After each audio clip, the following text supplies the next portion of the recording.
Hello students, is matter around us pure, ये हमारा chapter. इसमें हम आज टॉपिक पढ़ेंगे सोल्यूशन। अब स्टूडेंट्स, सोल्यूशन क्या है? तो अगर मैं आपको कहूं कि पानी में नमक घोल दो तो सॉल्ट इन वाटर मिक्स हो जाएंगे, और मिक्स होने के बाद जो आपको सोल्यूशन मिलेगा, जो लिक्विड है ना, उसमें एक ही कंपोजिशन है। मतलब पानी में नमक है ये आप देख के नहीं बता सकते, आपको सिर्फ एक लिक्विड फेज मिल रही है, तो उसे हम कहेंगे होमोजीनियस मिक्सचर। मिक्सचर क्यों? क्योंकि दो चीजें मिक्स है, सॉल्ट भी है और वाटर भी है। तो होमोजीनियस मिक्सचर ऑफ टू और मोर देन टू सब्सटेंस, उसे हम कहेंगे सोल्यूशन। अब डेली लाइफ में कौन कौन से सॉल्यूशंस हम देखते हैं? तो लेमोनेड, नींबू पानी, तो आप उसमें क्या मिलाते हो? देखो, सॉल्ट मिलाते हो, लेमन मिलाते हो, वाटर तो है ही, वाटर में डिसॉल्व कर रहे हो, तो वाटर है, लेमन है और सॉल्ट है, शुगर भी है ना। तो लेमोनेड। सोडा वाटर, तो सोडा वाटर में क्या होता है? सोडा मिलाया। सोडा कैसे बना? क्योंकि इसके अंदर कार्बोनेटेड वाटर है, कार्बन डाइऑक्साइड गैस है और वो वाटर में डिसॉल्व है। लेकिन जब आप देखते हो तो आपको लिक्विड फेज मिलती है, यानी वो क्या है? Homogeneous mixture. So, in a solution, there is homogeneity at particle level. मतलब थ्रू आउट एक ही कंपोजिशन होना, है ना। यानी या तो आपको सॉलिड मिलेगा या लिक्विड मिलेगा, है ना, या फिर आपको क्या बोलते हैं, गैस मिलेगा। तो फिलहाल हम लिक्विड सॉल्यूशंस की बात कर रहे हैं, तो होमोजीनियटी होती है पार्टिकल लेवल पे। For example, lemonade taste the same throughout, है ना। यानी नींबू पानी की हर सिप का टेस्ट क्या होता है? सेम होता है। यानी उसमें जो आपने लेमन डाला है, शुगर डाला है, सॉल्ट डाला है, वो इक्वली क्या हुआ है? डिस्ट्रीब्यूट हुआ है। So this shows that particles of sugar और salt are evenly distributed in the solution. Now solution में दो कंपोनेंट्स है, एक तो है सॉल्यूट, एक है सॉल्वेंट, और इन दोनों के होमोजीनियस मिक्सचर को हम क्या कह रहे हैं? सोल्यूशन। अब सॉल्यूट क्या है, सॉल्वेंट क्या है? तो स्टूडेंट्स, जनरल भी हमने जिसको घोला है, सब्सटेंस विच इज डिसॉल्व, तो सॉल्यूट है, और जिसके अंदर डिसॉल्व किया है वो सॉल्वेंट है। अब ऐसे कैसे पता चलेगा? तो देखो, वाटर और शुगर, तो जैसे ही आप शुगर को वाटर में डालोगे तो शुगर का फिजिकल स्टेट चेंज हो जाएगा। शुगर क्या है? सॉलिड व्हाइट क्रिस्टल है, लेकिन पानी में जाने के बाद ना सॉलिड है, ना व्हाइट है, ना क्रिस्टल है ना, वो तो उसके अंदर मिक्स हो गया। तो जो अपनी फिजिकल स्टेट बदल दे वो सॉल्यूट है, और जो अपनी फिजिकल स्टेट ना बदले, सॉल्यूशन की फिजिकल स्टेट और उस कंपोनेंट की फिजिकल स्टेट सेम है, यानी कि वो क्या है? सॉल्वेंट है। तो सॉल्यूशन क्या है? Homogeneous mixture. सॉल्यूट क्या है? सब्सटेंस विच इज डिसॉल्व, जिसको हमने घोला है। अब घोलने के बाद वो अपनी फिजिकल स्टेट क्या कर देगा? चेंज कर देगा। सॉल्वेंट क्या है? तो जिसके अंदर हमने किसी चीज को, किसी कंपाउंड को डिसॉल्व किया है, लेकिन वो अपनी फिजिकल स्टेट को चेंज नहीं करता है, that is solvent. For example, sugar in water, तो शुगर क्या है? सॉल्यूट, क्योंकि उसका फिजिकल स्टेट चेंज हो गया, और वाटर क्या है? Solvent. Similarly, solution of iodine in alcohol is called tincture of iodine. जो हॉस्पिटल में हम जाते हैं, थोड़ा सा है ना घाव हो जाता है, कहीं चोट लग जाती है, तो फटाफट क्या करता है डॉक्टर? टिंचर अप्लाई करता है। तो टिंचर क्या है? अल्कोहल के अंदर आयोडीन का सोल्यूशन है, यानी iodine is dissolved in alcohol. तो देखो, आयोडीन को हमने घोला है, आयोडीन पहले क्या था? सॉलिड, अब वो घुलने के बाद उसी स्टेट में आ गया, लिक्विड स्टेट में आ गया, तो आयोडीन क्या है? सॉल्यूट, और अल्कोहल में डिसॉल्व किया है, तो अल्कोहल क्या है? सॉल्वेंट। नेक्स्ट एग्जाम्पल आपके पास है एरेटेड ड्रिंक्स, मतलब जिसमें एयर हो, यानी कि सोडा वाटर। अब सोडा वाटर में क्या होता है? कार्बन डाइऑक्साइड इन वाटर, तो कार्बन डाइऑक्साइड गैस है, वाटर क्या है? लिक्विड। तो कार्बन डाइऑक्साइड गैस है, लेकिन वाटर में जाने के बाद अब वो उसी की स्टेट में आ गई, मिक्स हो गई ना। तो gas is solute and liquid is solvent. Now next example, air is mixture of gas in gas. अब एयर, हवा में क्या है? तो हम कहेंगे बहुत सारी गैसेस है ना। और मिक्सचर क्या है? होमोजीनियस। भी जब हवा बहती है तो हम एयर को क्या, गैस भी तो फील करते हैं हम, वाटर ड्रॉपलेट थोड़ा ना आ रही बीच में, है ना, या फिर हम कोई सॉलिड पार्टिकल थोड़ा ना आ रहे। अगर एयर में सॉलिड आ गए तो हम कह रहे हैं कि भाई ये डस्ट स्टॉर्म है या आंधी है ना, लेकिन वाटर ड्रॉपलेट्स आ रही है तो फिर हम कहते हैं तो फॉग है ना, फॉग समझते ना, कोहरा है। तो ऐसा नहीं, सिर्फ एयर, ड्राई एयर की बात कर रहे हैं हम। तो ड्राई एयर में क्या है, बहुत सारी गैसेस हैं। अब एयर का मेन कंपोनेंट क्या है, तो हम कहेंगे नाइट्रोजन। एयर में 78% क्या होती है, नाइट्रोजन, और 21% क्या होती है, ऑक्सीजन। इसके अलावा भी बहुत सारी गैसेस हैं, लाइक कार्बन डाइऑक्साइड भी होता है 0.03%, और इनर्ट गैसेस लाइक हीलियम है, नियॉन है, आर्गन है, ये सब भी प्रेजेंट होता है ना। कार्बन मोनोऑक्साइड भी होता है, लेकिन वो सब 1% के अंदर अंदर है। तो 78% नाइट्रोजन और 21% ऑक्सीजन, यानी 99% पार्ट जो एयर का है that is nitrogen and oxygen. Now students, what are the properties of solution? अगर हमने सोल्यूशन बनाया तो उसमें क्या क्या कैरेक्टर्स होने चाहिए, क्या क्या खास बात होनी चाहिए? तो देखो, सोल्यूशन मतलब होमोजीनियस मिक्सचर, है ना। आपको कहीं पे भी है ना सॉलिड, लिक्विड, गैस अलग अलग फील नहीं होगा, है ना। होमोजीनियटी क्या होगी, मेंटेन होगी। होमोजीनियस मतलब उसका जो फेज है वो थ्रू आउट सेम है। अगर वो लिक्विड है तो फिर थ्रू आउट लिक्विड है ना। अगर आपने पानी में शुगर डिसॉल्व किया है तो शुगर अपना टेस्ट अलग, वाटर अपना टेस्ट अलग थोड़ा ना देगा। वो क्या है, होमोजीनियस है, थ्रू आउट क्या है, कंपोजिशन उसका सेम है। अब जो सोल्यूशन है उसके पार्टिकल का साइज 1 नैनोमीटर। 1 नैनोमीटर कितना होता है, 10⁻⁹ मीटर, है ना। तो सॉल्यूशन के पार्टिकल्स का साइज जो है वो 1 नैनोमीटर से छोटा होता है, और हम उसको नेकेड आईज से नहीं देख सकते। आपको पानी में कभी नमक नजर आता है क्या, घुल गया ना, गायब हो गया। शुगर थोड़ा ना नजर आता है, वो गायब हो गया। तो गायब कैसे हुए, है तो उसके अंदर ही। आप पानी पी के देखो तो उसमें सॉल्ट है तो सॉल्ट का टेस्ट आएगा, शुगर है तो शुगर का टेस्ट आएगा। तो है तो इतनी, लेकिन वो डिवाइड होके इतना छोटा हो गया कि हम उसको नेकेड आइज से नहीं देख सकते। अब कितना पार्टिकल साइज छोटा हुआ, तो हम कह रहे हैं 1 नैनोमीटर से लेस होना चाहिए, तो वो आपका ट्रू सॉल्यूशन है।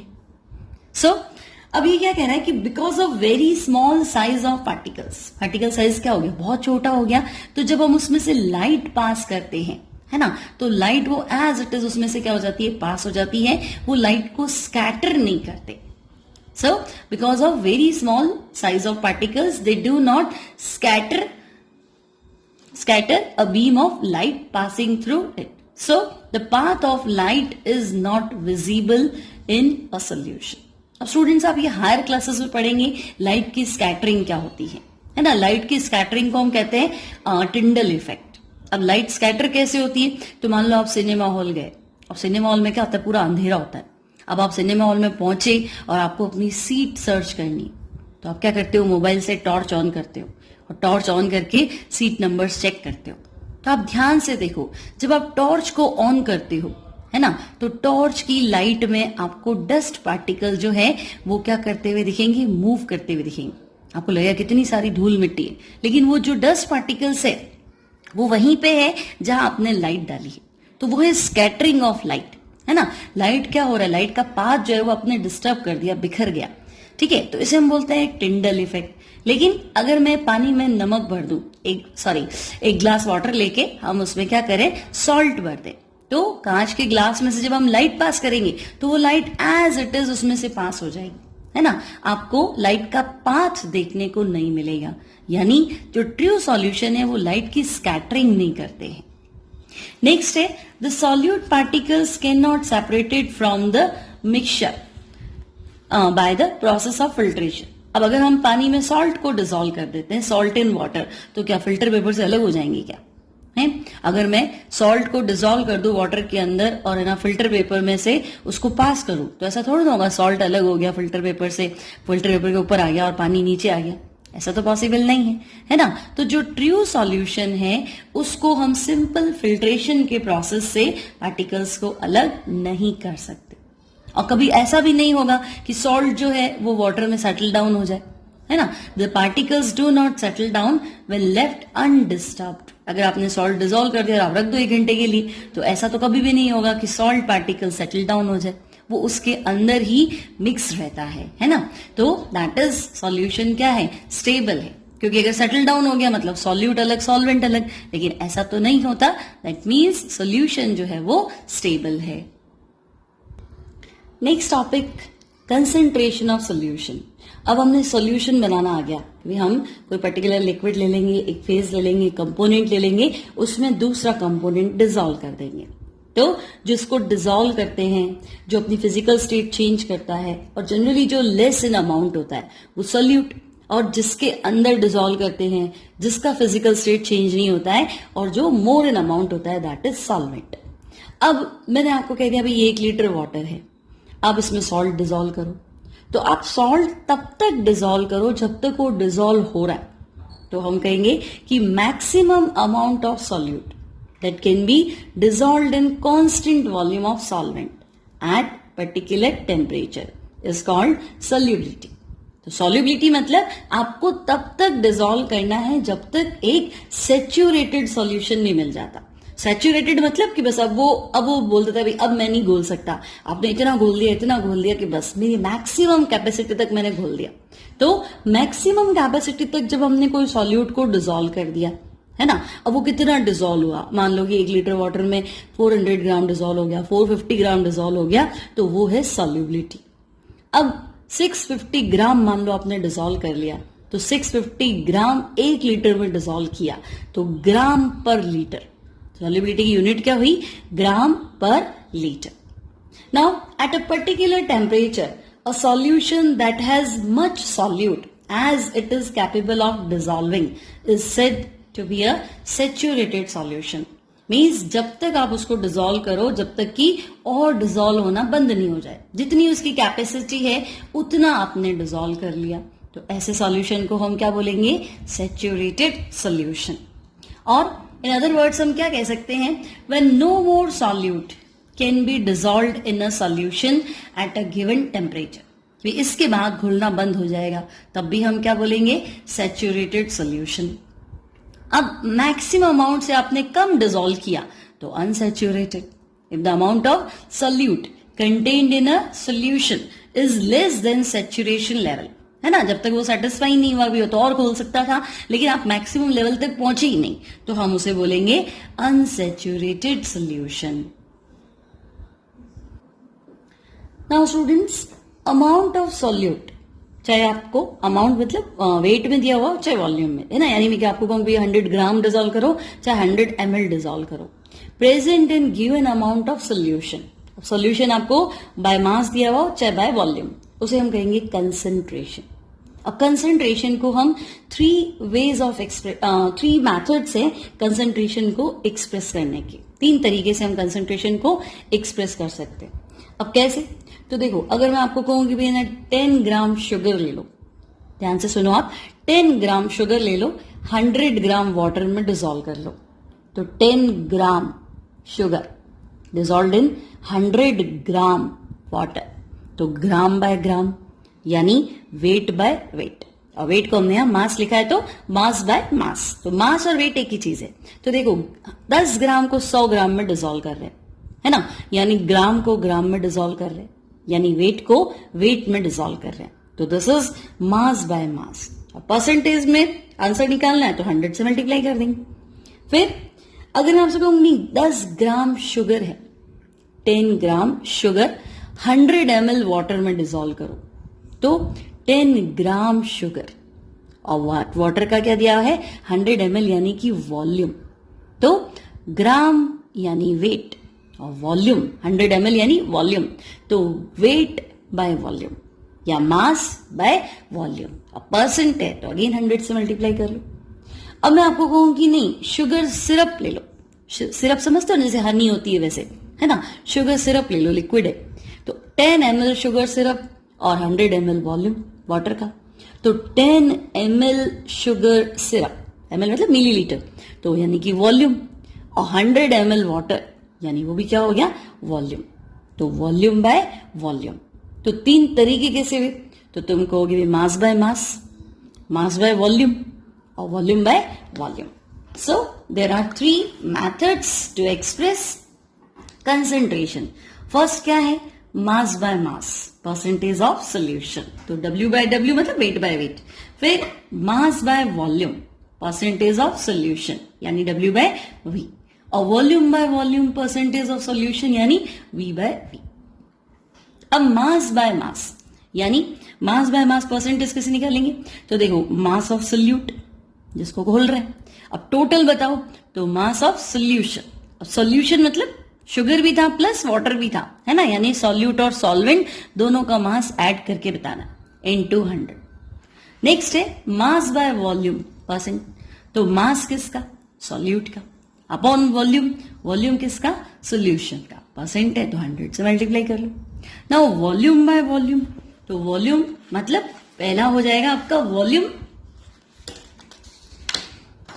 फर्स्ट हो जाएगा आपका वॉल्यूम किसका? सॉल्यूट का, अपॉन वॉल्यूम किसका हो जाएगा? सॉल्यूशन का। तो वॉल्यूम बाय वॉल्यूम परसेंटेज क्या होगा? Volume of solute upon volume of solution into 100। So we have three methods to express concentration. First है mass by mass, second है mass by volume और third है volume by volume. Now एक problem है, a solution contains 40 grams of common salt in 320 grams of water. Calculate concentration in terms of mass by mass percentage of solution. अब students salt नमक हो गया, water solvent हो गया, है ना, तो सॉल्ट आपका नमक यानी कि सॉल्यूट, तो मास ऑफ सॉल्यूट कितना है? तो हम कहेंगे नमक कितना घोला है? 40 ग्राम्स। मास ऑफ सॉल्वेंट पानी कितना लिया है? 320 ग्राम्स। अब हमें पता है नमक और पानी यानी कि solute plus solvent equals to क्या होता है? सोल्यूशन। सोल्यूशन क्या? पूरा होमोजीनियस मिक्सचर, तो मिक्सचर तो इन दोनों को मिलाने से आया ना, सॉल्ट और वाटर को मिला है, यानी सॉल्यूट और सॉल्वेंट को मिला है, तो इन दोनों को ऐड कर दो, तो 40 प्लस 320 यानी कि 360 ग्राम जो है वो पूरा सॉल्यूशन है। अब मास परसेंट फाइंड करो, तो अभी हमने फॉर्मूला देखा था, मास परसेंट क्या था?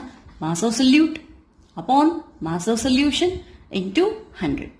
तो मास ऑफ सोल्यूट कितना है? 40, तो हम लिख देते हैं मास परसेंट, तो मास percent mass of solute 40, mass of solution 360 into 100। अब आप इसको सॉल्व कर लो, 4 9 जा 36, तो 100 बाय 9 ये आपका आ जाएगा अप्रॉक्स 11% के आसपास आ जाएगा, तो 11.1 दिया आंसर, 11.1%। Clear students? तो आज हमने पढ़ा कंसेंट्रेशन के सारे मेथड्स, क्या होता है, सॉल्यूशन क्या होता है, सॉल्यूट क्या होता है, सॉल्वेंट क्या होता है, सॉल्यूशन की प्रॉपर्टीज क्या होती है, और कंसेंट्रेशन को किस किस तरीके से हम एक्सप्रेस कर सकते हैं। आपको ये वीडियो अच्छा लगा तो आप जरूर लाइक करना, आप कमेंट बॉक्स में आप कमेंट लिखना आपको वीडियो कैसा लगा। ओके स्टूडेंट्स, आज के लिए इतना ही।